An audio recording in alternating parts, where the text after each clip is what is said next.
Watch me edit this photo in 30 seconds or less.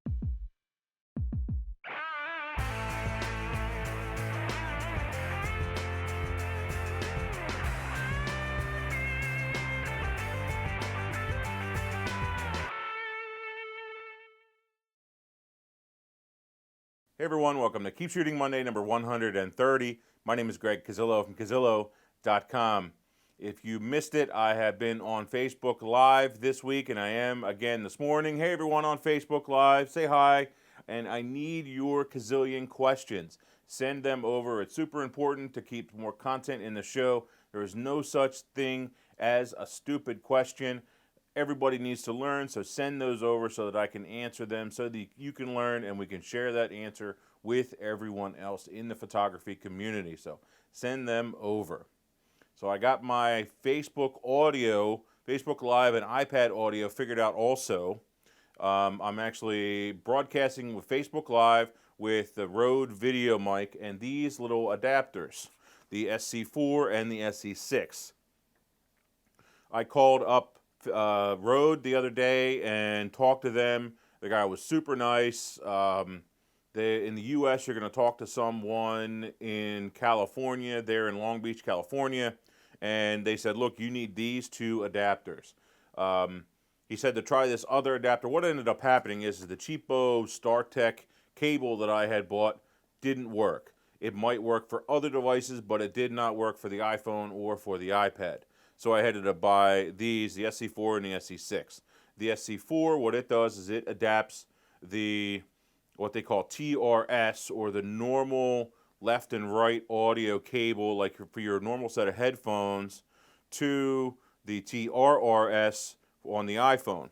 Then the SC6 allows me to either plug in two microphones and a set of headphones, or just any combination of that.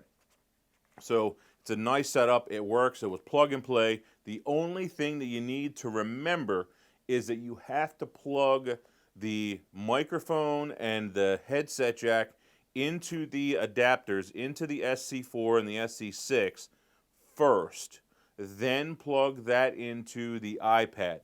I actually have an app, and I don't remember the name of it. It actually tells me, and I'll put up, I think it's Recorder Pro or Recorder Plus. I'll put up a link to it. What it does is it actually gives you a readout, whether you're using the headset mic or whether you're using the built-in mic. Same with your headset audio or the built-in speakers. And so that's a nice thing. You can actually test it and make sure that you're using the right device. So these pass with flying colors, no issues, as long as you had everything connected first and then plugged it into the iPad or the iPhone. And so that was a good tip. And so I'll put up links to the SC4 and the SC6 so that you can grab those. And if you wanted to use the iPad for any kind of video and get better audio, that is the way to go, along with a Rode video mic. How do I know when to use manual or autofocus mode? Manuel, thank you very much for your question. It's a really good one, and it does take a little bit of experience knowing which autofocus mode to use and also how to change it inside of your camera. So make sure you RTFM, read the manual, know how to change all those settings. Then the next thing is 99% of the time you're gonna be using your autofocus mode. The only time you're gonna really switch to manual is if you needed super precise control of your focus, or if it is too dimly lit in order to get a decent sharp, and in order for it to lock on, basically. So make sure that you are basically 99% of the time you're going to be using that autofocus. Then what modes inside of autofocus? If your subject is moving, use continuous. Subject is not moving, use single.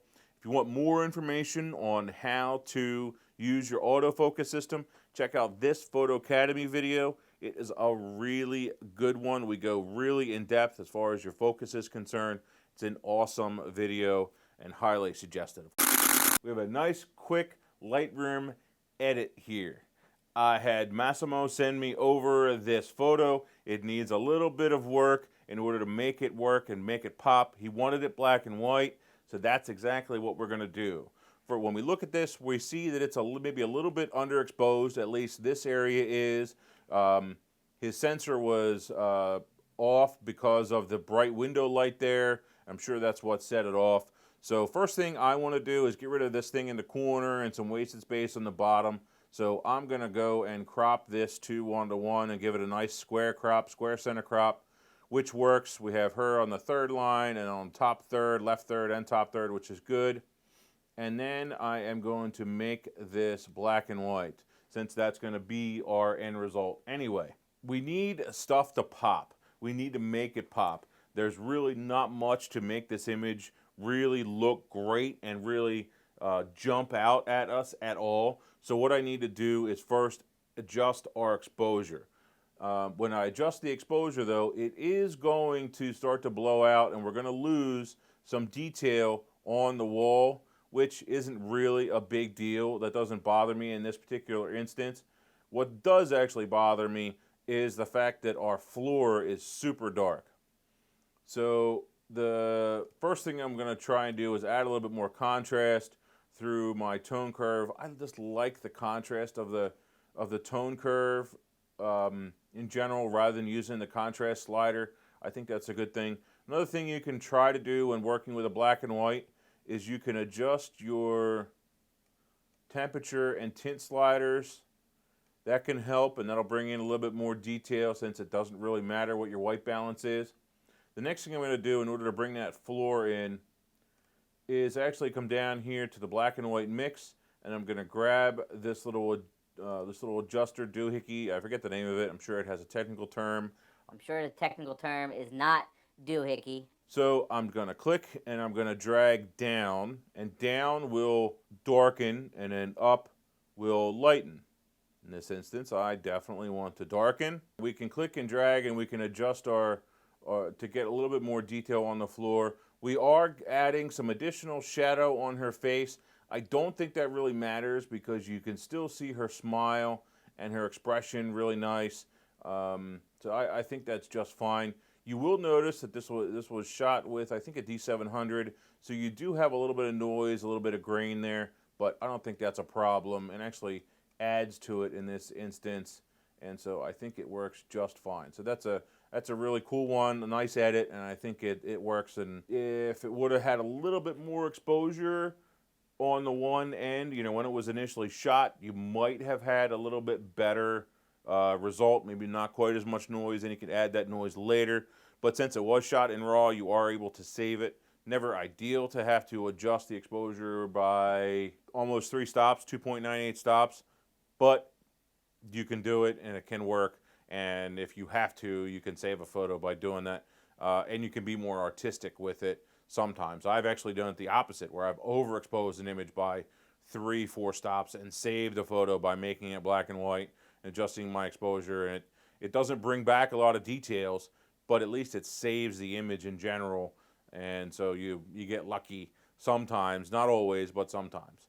So I think that is it for Keep Shooting Monday number 130. Send me your Cazillion questions, please. I need them for next week's show.